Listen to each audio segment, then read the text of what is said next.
States homeland. One, our regular army, which they could plan for.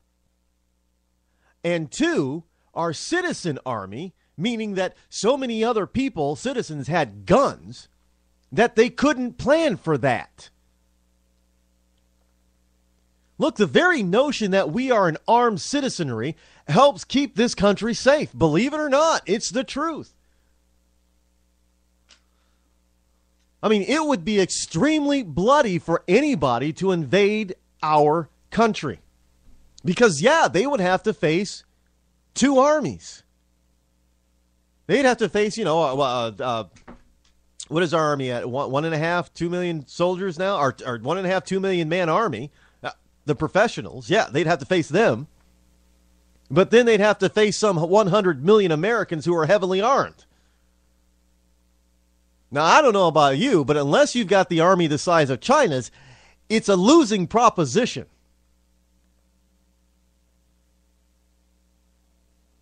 The cost would be enormous to an invading army. Look, that's the truth.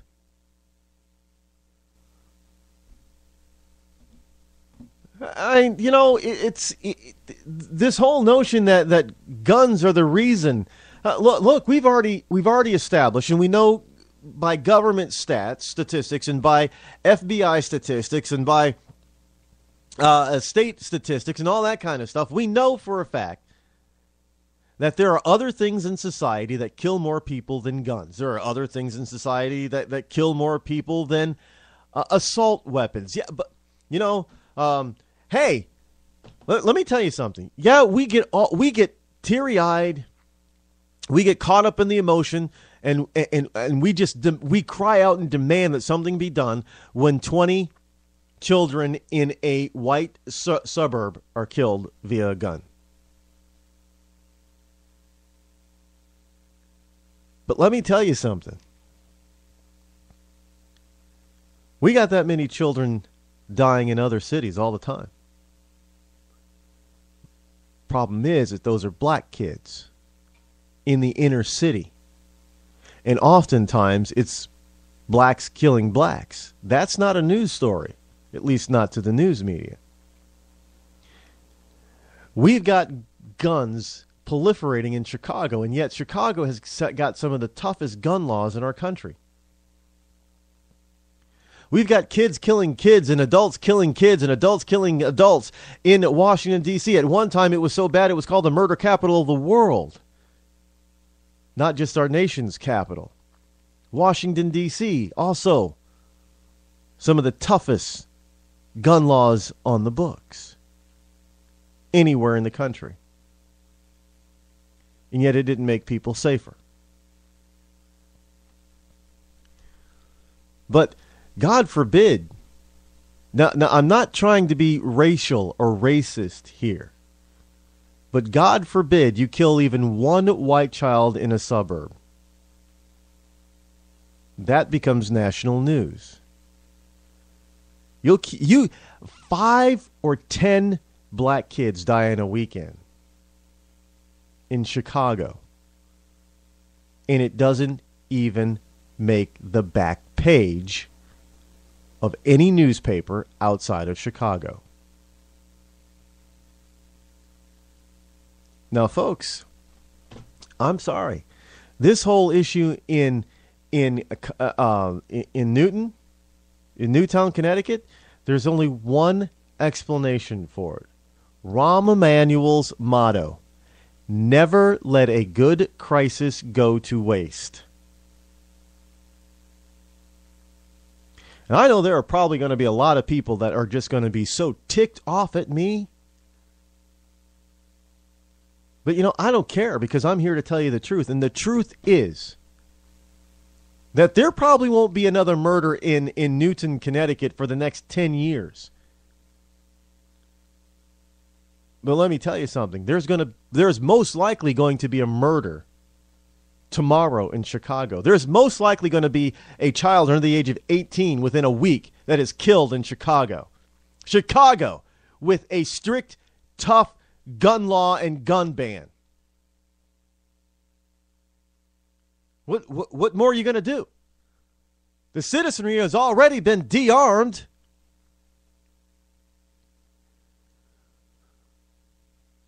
Well, what more is there to do?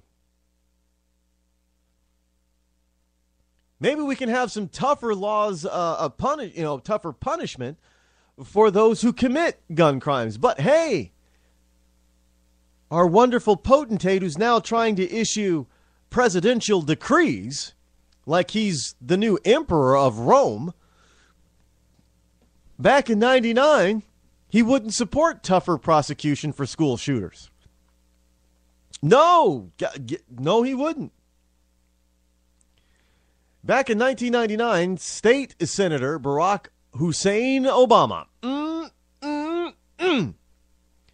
voted present on a bill that would require adult prosecution for discharging a gun in or near a school. That legislation came as a response to the tragic Columbine High School shooting that year.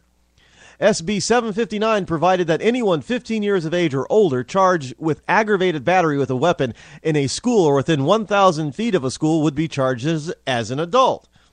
It passed the Illinois Senate in a 51-1 vote, but with 5 members voting present, including Obama.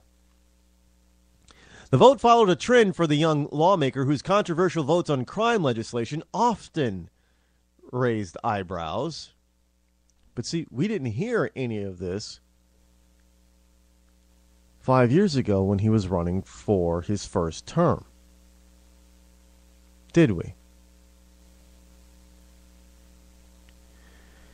Now that followed a trend for the young lawmaker whose controversial votes on crime legislation often raised eyebrows. A Chicago Tribune editorial even accused Obama of being a gutless sheep for missing a vote on crime legislation in late 99. But now he's the immaculated potentate of the United States. And he feels he can do any damn thing that he wants. Damn the Constitution. That doesn't mean anything to him. He hates the Constitution. And you know, let me tell you something. There are a lot of blacks that dislike the Constitution now simply because, and they use the term, well, the Constitution is terrible because it kept us in slavery. But yeah, to a certain extent, that is absolutely true, but it also freed us.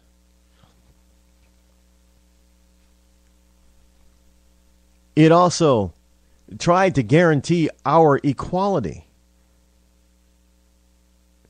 And then when people refused to understand that it guaranteed us equality, we were able to further amend it to make it absolutely clear that we were equal. So you hate that part of the Constitution. You hate the freedom part. Well, no. Unless you're an ultra-liberal, nobody hates the freedom part. Nobody ever says that the Constitution is a perfect document. There is no such thing. There's no such thing as a perfect governing document. God told us that long ago when Israel demanded to have a king. There is no such thing as an perfect earthly government.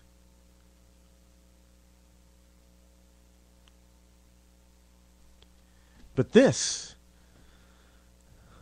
Constitution gives us freedom and protects us from the very government that we have given power to. It's supposed to keep that power in check so they don't have too much. Whoops! But only if people demand that their government sticks to the law. We haven't been doing that. And our government gets bigger and more powerful every day, while the people get smaller, weaker, and more irrelevant by the day. Look, we even give up our rights. No, I want to be safe. Let's ban guns. I want to be safe.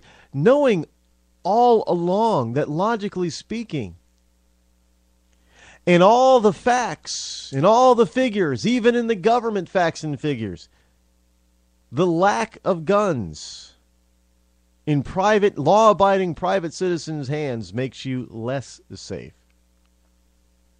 All the facts point to that. But yet, we want to get mad at people who say that the president is being hypocritical because he demands to have armed protection for his daughters at their school. But when regular Americans like you and me want to have armed protection to protect our cherished ones at their schools, he's not going to support that. He's going to be against it.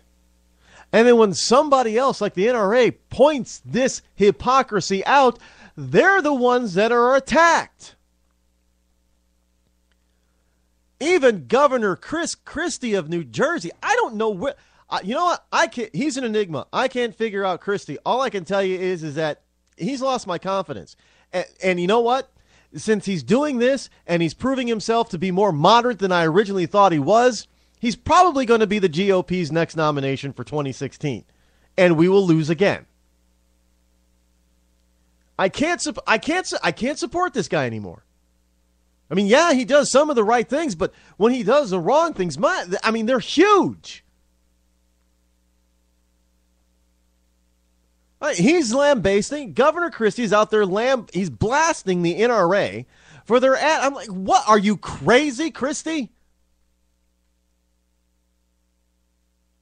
Are you out of your mind? I don't, maybe there's a little bitty dial on his back that, that somebody can turn liberal or more conservative. And they do this on a daily basis. So when it comes to this gun issue, somebody must have turned the dial on his back to more liberal, because there's no conservative governor that would go out there and do what Christie just did. Frankly, he's lost a lot of conservative respect. He's lost mine. Not because he stands up for what he believes. I mean, I can respect him for doing that. But because he's on the wrong side of the issue. And this is not the first time. I have to distance myself from him and say, no, you are not the person we thought you were. Great. I'm glad that you are outspoken. I am glad that when you are right, you are right. But at the same time, that's a double-edged sword, because when you are wrong, his mouth is just as big when he's right or when he's wrong. And he's becoming more wrong on the important larger issues than he is right. And so I cannot support him. On individual issues, I can support, even a liberal if they're on the right side of the issue.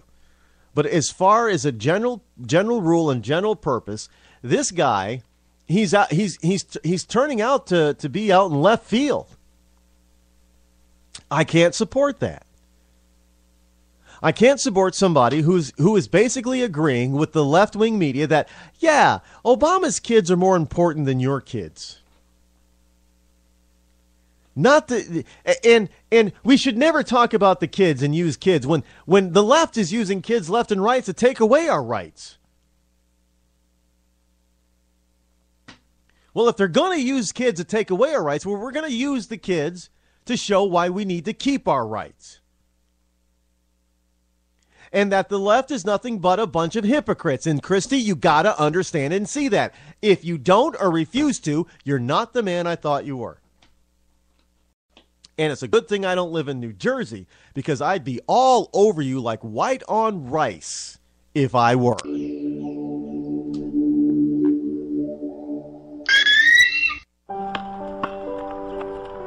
I always loved watching the kids play basketball. I still do, even though things have changed. It's funny, they can't find jobs to get their careers started, and I can't afford